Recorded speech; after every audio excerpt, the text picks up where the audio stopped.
Thanks for checking out the Brad and John Show podcast. This segment of the show is brought to you by John Combest's book, Stalking, Harassment, Internet Trolling, A Guide to Recovering and Rebuilding After Online Attacks. It's a great reference if you've ever been the unfortunate target of a social media attack.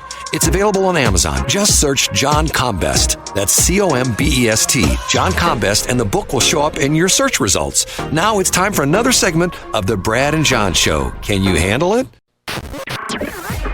Hi, it's me, Egbert, E-G-G-B-U-R-T, the owner of this radio station. I invite everyone to listen, no matter if you're young, old, black, white, Republican, Democrat, Libertarian, heck, I even want real estate agents listening to my station. Yes, even Rick and Tracy. You're all welcome. Now, it's back to my Goodwill ambassadors, Brad and John. Hey, it's me, Egbert, E-G-G-B-U-R-T. You know what, John?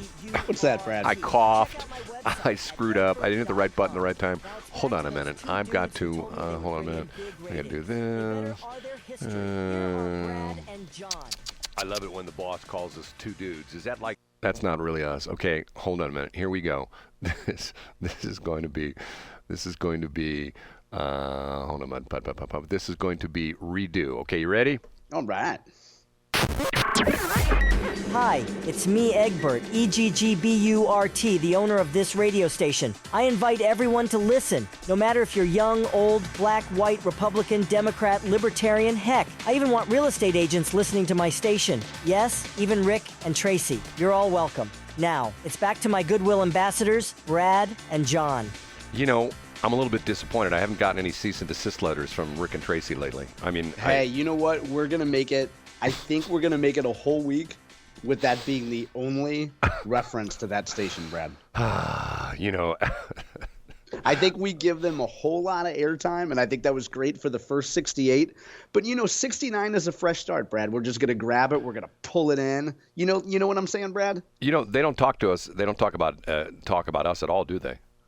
I don't know. Yeah. I do listen. I mean, obviously it's a preset in my car, and I listen to those guys. But hey, did you hear Victor Nieves is coming back? Where did he? I didn't send this to you yesterday. Yeah, Victor's coming back. He's doing a show on 93.3 on Saturdays now. I forgot what time, but on his social, I should have screenshotted it or just sent you the link. Yeah, Victor's coming back. I think it's from 2 to 4, either 2 to 3 or 2 to 4, and he's doing it weekly on Saturday afternoons. Yeah. When Brian Nieves used to do the show for me on the Old Mouth on KWMO, which is now crap. He used to bring Victor in from time to time, and I think Victor was like 9, 10. So, I mean, talk about, I've got pictures that I took of Brian and Victor together, which in the studio, which is sort of interesting. Okay. The constitutional thing yesterday that came up as far as the Supreme Court, 9-0. Okay. That was a nail biter, Brad. It could have gone either way. Well, what to me is fascinating is, if and once again, this is what John did for a living when he worked for Monsanto. The spin that's come out about this is to the point where you would think it would have been like a 5-4. Oh my God, it was so close. But they're already talking about in Congress passing a bill that would not allow Donald Trump to run for president. And I'm thinking, well, why not? Why should people have a choice? I think what's so funny about this is I'm a big fan of, and people who watch my Facebook page will know this, I'm a big fan of the Babylon Bee. And if you go to the Babylon Bee from yesterday, I put this up on my Facebook page, and what is it right here?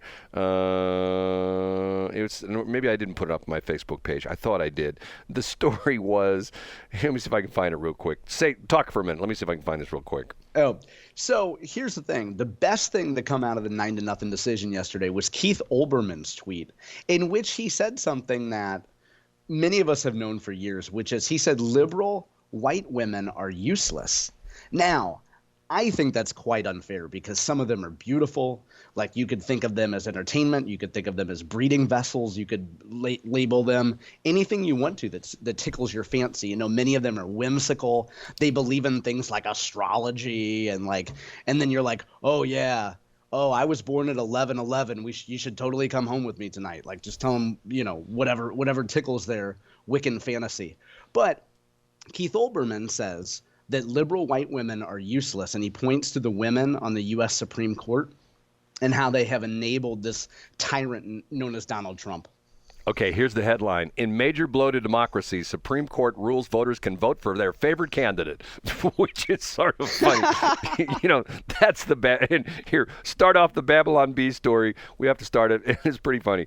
In a stunning unanimous decision that dealt a shocking blow to democracy, the United States Supreme Court affirmed that people can vote for the candidate they want. The landmark ruling, issued just as the 2024 presidential election prepared to ramp up, presents a grave new threat to American freedom, as all 9 justices declared that voters can, in defiance of what the ruling authorities may want, select their preferred candidate. Quote, We've never seen democracy in such danger, said black and gay White House Press Secretary Karine Jean-Pierre, who is black and gay. Today's ruling from the Supreme Court now adds credence to the belief held by fringe extremists that they are allowed to select the candidate they want in an election. This is terrifying. The Babylon Bee. It's atrocious. Yeah, I mean, what have we become when we're allowing someone like Donald Trump to be on the ballot? See, I will never understand this whole crazy thing. Once again, I'm not in the pocket of Donald Trump, but go back and look at the Trump presidency. And the first 3 years, we have to throw out the last year because of the goofy, stupid COVID thing. But we didn't have, Russia invading Ukraine. We didn't have the crazy stuff going on between the Palestinians, the Hamas, and the Jewish people in Israel. We didn't have runaway inflation. We didn't have expensive gasoline. We had pretty good economy, But hold on, Brad. But we also had some really mean tweets.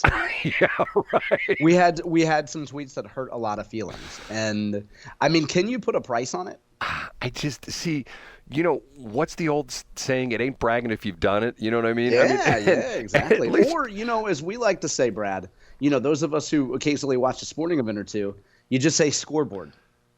What's the scoreboard say? Right, exactly. What was the economy like? How many wars were we fighting, and how much money were we sending abroad? Now, the last one's kind of a tricky thing because Donald Trump did some of that too. But the best thing yesterday I saw a clip from MSNBC. I saw it on social media because I wouldn't actually watch MSNBC. But J.B. Pritzker, the governor of Illinois, was on, and he was talking about how politically he says that he wants Donald Trump on the ballot because in a heavy blue state, he believes that Donald Trump on the ballot will bring out, Dem turnout. And there was a woman there, she looked like a black Telly Savalas. She had like a real shiny head, not like a tennis ball head, where sometimes they have like the short colored hair. We can't say colored according to KMOV, but she didn't have like the short tennis ball head, but she had a shaved head. Right. And she said that, well, but what I don't think it's about winning elections. I think it's about looking at a man that has committed crimes. And it's like, boy, the logical leaps you have to make to explain why Donald Trump should not be on the ballot. But the crazy thing about this is we live in a country where one of the founding principles is innocent until proven guilty. And he was impeached twice, but impeachment essentially is like you being arrested for indecent exposure. And twice You've proven that, hey, I had my clothes on. I didn't show anything, and okay, fine, innocent, not guilty. And once again, not to essentially being like in the pocket of Donald Trump. It's like this whole crazy thing. You go back, matter of fact, did you listen to Trump's press conference yesterday? No, I didn't. Oh, my God. There's some classic. Is it worth listening to? Oh, yes. Okay. I take it from context clues that I should listen to it. Where he talks about Fonnie Willis. He goes through the whole Fonnie, Fannie. And he goes through the whole thing about her boyfriend and what he's good at, what he's not good at. And, yikes. I mean, it was classic Trump. I mean. But we're also, and let's not mix stories here, Brad. But let's do it just for fun here. The idea that you are guilty until proven innocent. Look at any story that comes out. If a guy comes out and says, if a former rapper R&B comes out and says P. Diddy played with his butt, then half of the country that follows entertainment will be like, I can't believe that Diddy plays with guys' butts. That's disgusting. Throw him in jail. And Diddy's like, I don't even like boy butts. But when you hear an allegation, half of the people that hear it are going to say, oh, that sounds horrible. Well, okay. We can't have Vince McMahon looking at women the wrong way. Yes. Okay. I mean, God forbid. Now, who would have thunk it? Can I tell you something which is sort of interesting, because I have to tell you something which you're going to at first, and this is not meant to impugn this man's character, because I have the utmost respect for him. Mark Cox, who for a long time was on Channel 4, is now the morning guy. He's actually against us right now in 97.1. Okay? I have worried about Mark Cox for a long time, and especially since what happened last week. Do you know this bizarre story that happened last week? No, what happened? This guy who was a reporter, and right now he works for The Blaze. I don't know his name. I should have this in my research. He got a call last week from the FBI, and they told him he was going to be arrested. Now, get this.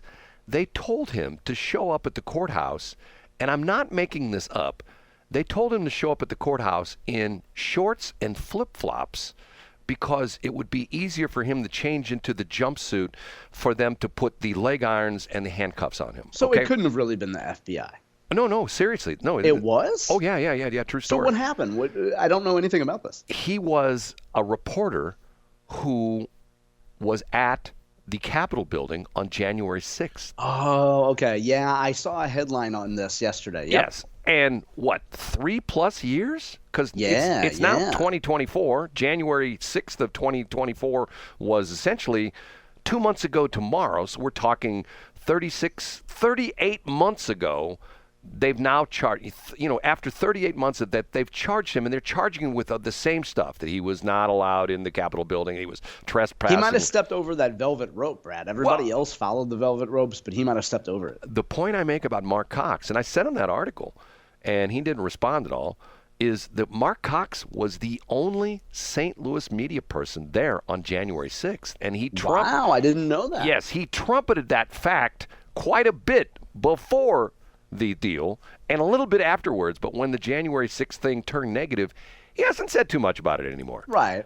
And understandable. Let me see if I can find the guy's name, which to me is like, and once again, this crazy stuff, it's almost to the point where there are still people arrested January 6th who have not had a trial. Now, once again, one of the founding elements of our government is that in other countries, they would arrest you and, you have a trial for you in 10 years, okay? And, what do you mean 10 years? Well, the court system's really backed up. It's going to take 10 years for us to get to trial. Okay, isn't there something in the Constitution about a speedy trial, something like that? Isn't that something somewhere in there? Yeah, there absolutely is a right to a speedy trial. Okay, let me see if I can find the Mark Cox thing. I sent him. This guy's name is, his name I saw the headline yesterday and I didn't click on it. I think Jim Swift in D.C., I believe, retweeted Baker, it. The guy's Shout out name. to Jim Swift. Steve Baker is an investigative reporter for Blaze News. He's been working on investigating. Ads come up. Come on, go away, the ads. He's working on investigating the holes in the narrative of what happened on January 6th. He's mild-mannered and a sweetheart of a guy. And on Friday morning, this is last Friday, he turned himself into the FBI. And I'm not exaggerating. Here it is in the story. They told him to come in shorts and flip-flops because it would be easier for them to put him in the orange jumpsuit and ankle irons. Suffice it to say, he wore a suit and tie. So yeah, there we go.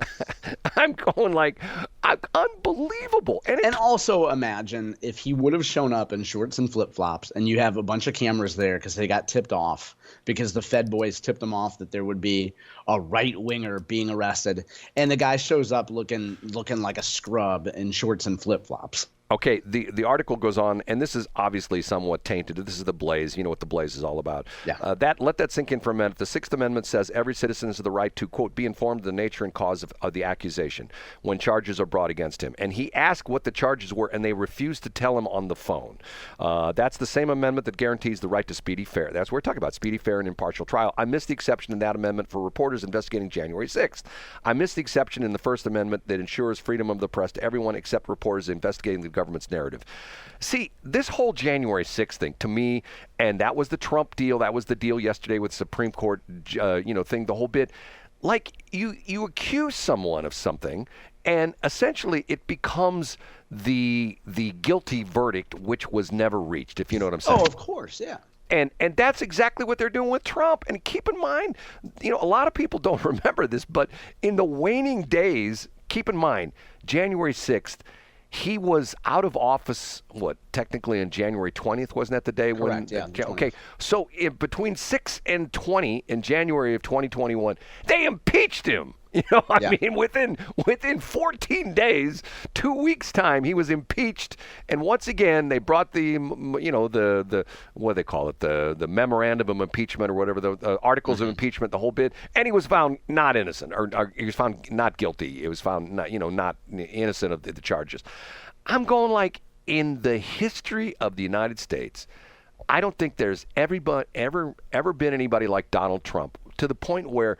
And once again, if you read the stories this morning, if I go through the news stuff this morning, it's amazing how many stories. There's a story in here about Wamsaswamy. He says he sees potential fine print from liberal justices, the 9-0 Supreme Court ruling for Trump. There's another thing in here that talks about Speaker slams Dems after report of plan to reverse Trump's SCOTUS victory. What's the guy's name? This guy is another obnoxious. What's his name? Jamie Raskin, Democrat from Maryland. He's already putting together a proposed bill in Congress to essentially have Trump thrown off the ballot. If you listen to the Attorney General from Colorado yesterday, they interviewed her. She's another nutbag. She's saying the Supreme Court's wrong. I mean, come on. Well, Scott Fawn from This Week in Missouri Politics in the Missouri Times makes this point all the time, where there's a lot of people that thought Trump was okay, but thought he was a little bit much.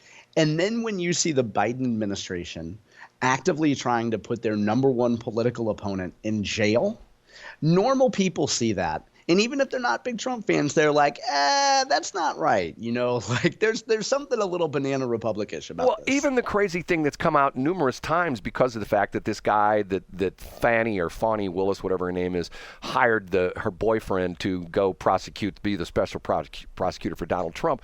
In his billing records, I think it was 3 trips he made to Washington, D.C. to meet with the White House. Now, what is a special prosecutor from Atlanta doing in the White House?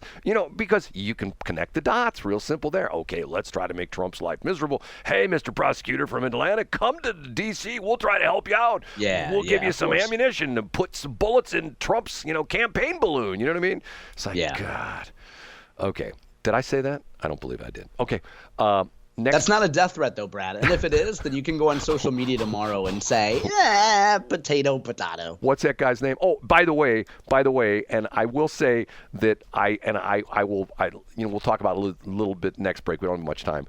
Remember the story I told you yesterday about how the rule in California exempted Panera from paying $20? Oh, yeah. There's a big pushback on that. Both what's-his-face, Gavin Newsom, and the major investor or the CEO, whoever, Panera, both saying, no, that's not true. Essentially, the story was that all fast food restaurants in the state of California have to pay $20 an hour. But there's an exception that if you served bread, and we're not talking like bread and sandwich, but if you served like bread, like is it a loaf of bread, that you were exempt from that, and you could go back to paying the old minimum wage, which, by the way, right now in California is $16 for fast food workers. And the connect the dots there was the guy who is the Panera dude, the billionaire Panera dude, is buddy with Gavin Newsom. Matter of fact, they went to the same high school together. What do you know? Yes, imagine how that is. And the exemption was the only restaurants that are exempt are places that serve bread. And guess what? It's called, matter of fact, we used to know it as St. Louis Bread Company, which is That's now. right. Depending. Now, Brad, I know we're over time, but don't be so hard on him for leaning on high school friends. Think of all the rich friends from Hazelwood High School that you lean on constantly. All those wealthy guys that grew up in Hazelwood and Blackjack and Spanish Lake that you're going to for favors every day. I'm thinking, John. I don't come up with any names. How about you? You have any of those guys? Yeah, my list is short. Unless they played in the NFL. Let's see. The list is pretty short. You and I went to the wrong school. If we went to country, we went to the right school, Brad. No, we went to country day school. We could call up the guys who were in our gym class. We could have 14 investment bankers, 32 attorneys, 16 doctors. You could call up the country day janitor. And you look at his 401k and see where that is. I can unfortunately he just passed away. I can call up. He's gone now, but Danny Allison, who was the quarterback for our football team, at the 40th class reunion. He showed up drunk in cutoff shorts, a tank top, and he was hitting on women. He crashed the party, did not pay. He was hitting on women at one point in time, had trouble talking, and they finally threw him out. That's the guys I went to high school with, right? Yeah, and he was overdressed when he was wearing cutoffs. Right. Thanks for checking out the Brad and John Show podcast. This segment of the show is brought to you by John Combest's book, Stalking, Harassment, Internet Trolling, A Guide to Recovering and Rebuilding After Online Attacks. It's a great reference if you've ever been the unfortunate target of a social media attack. It's available on Amazon. Just search John Combest. That's Combest, John Combest, and the book will show up in your search results. Now it's time for another segment of the Brad and John Show. Can you handle it?